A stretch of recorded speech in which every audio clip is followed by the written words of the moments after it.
give to IFR my time and whatever skills that I might bring as a retired licensed clinical social worker and community worker, because I believe in the mission and vision of IFR. Their guiding principles are principles that I grew up with. Their guiding principles are a foundation, and I think that there are guiding principles that hold a truth that, in spite of the time, they will still continue to be true 100 years from now. That's about the importance of self-determination, the importance of spiritual and cultural beliefs in our healing process, in our self-identity, the importance of social justice, the importance of how the services are provided to people. And so for me, IFR as an institution has that passion to help community. And I hold that passion. I believe in that passion. I believe it's important to give back. I was raised with that value to give back. There was a time in the American society to pay attention to the needs of different ethnic groups and cultural groups because they weren't getting services, they weren't seeking out services, they were dropping out of services. I think public mental health was adequate, bureaucratic, and okay in a generic way, but in terms of meeting people where they were culturally, it wasn't there. Well, when we began looking at what was missing and why people weren't receiving services, it forced us to look at who we are, what that means, who we are on a cultural spectrum, what values do we have, what belief system, and how do you make that into a program.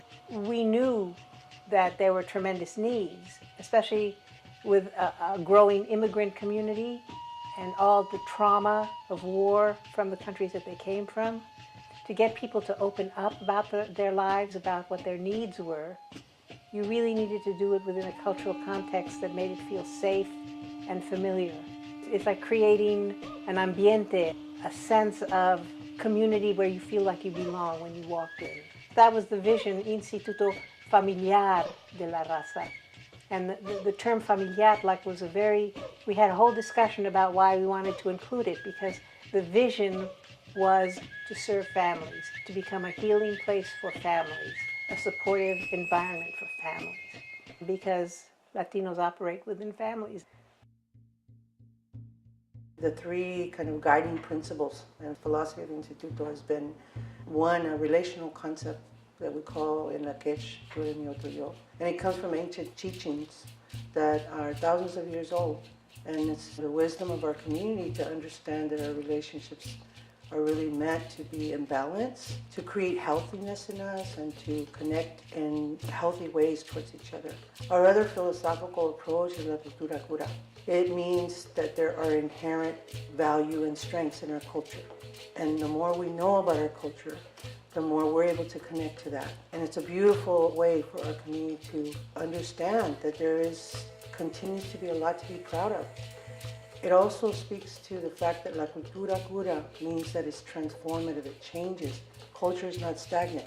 The understanding of your history will help transform your future, transform your daily life. That is a very important part of our practice, our principle. That's why we integrate all the notions of culture, not just the teachings, but the practices, the ceremonies, our music, our art. That's a part of our health.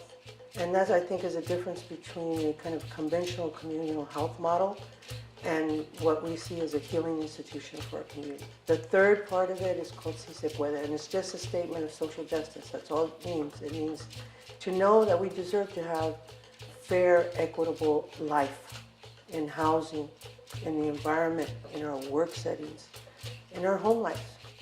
These are the things that guide us as we think about our programs, as we think about the communication to our people, as we think about the many ways and the many medicines that we can create and we can offer to our community.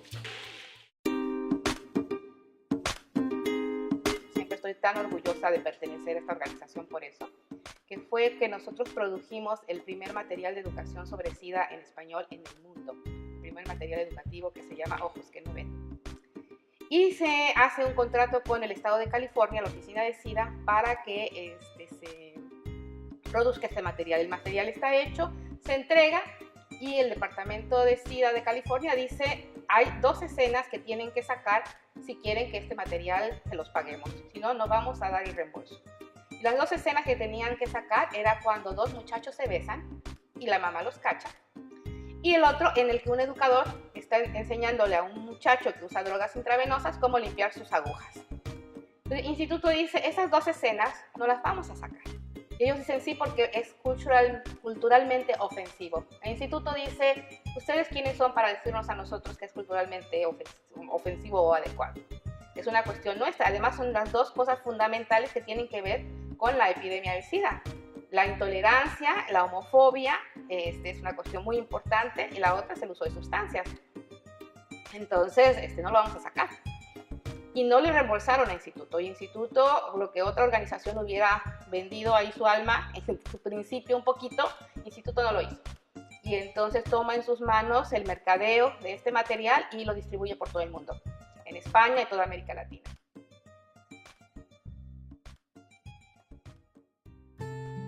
I arrived and I start my medical treatment in Mission Neighborhood Health Center. And there was where they said, no, you are suffering of chronic depression. And they made me a referral to Instituto, no, because they didn't have services of mental health. Entre Nos is more a social group. No? We reunite there, we eat together, share our experience as Latinos living with HIV, and also make art projects or craft projects. The groups help me to create community, to meet new people that just came to the city. And in this type of groups, what is really nice is that you not only receive the help of other people, you help other people to making them feel welcome. Having a place where the Latin community, that is a huge sector of the population of this city specifically, can receive this kind of services for their families, is a huge impact in the community in general. It is important that the word that this kind of organizations exist is put out, because it's something that I have noticed sometimes is a little of lack of outreach. In part is because many times the services are copped. You know, they have enough clients that they cannot receive anymore, but it's more people that need help.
Thank you.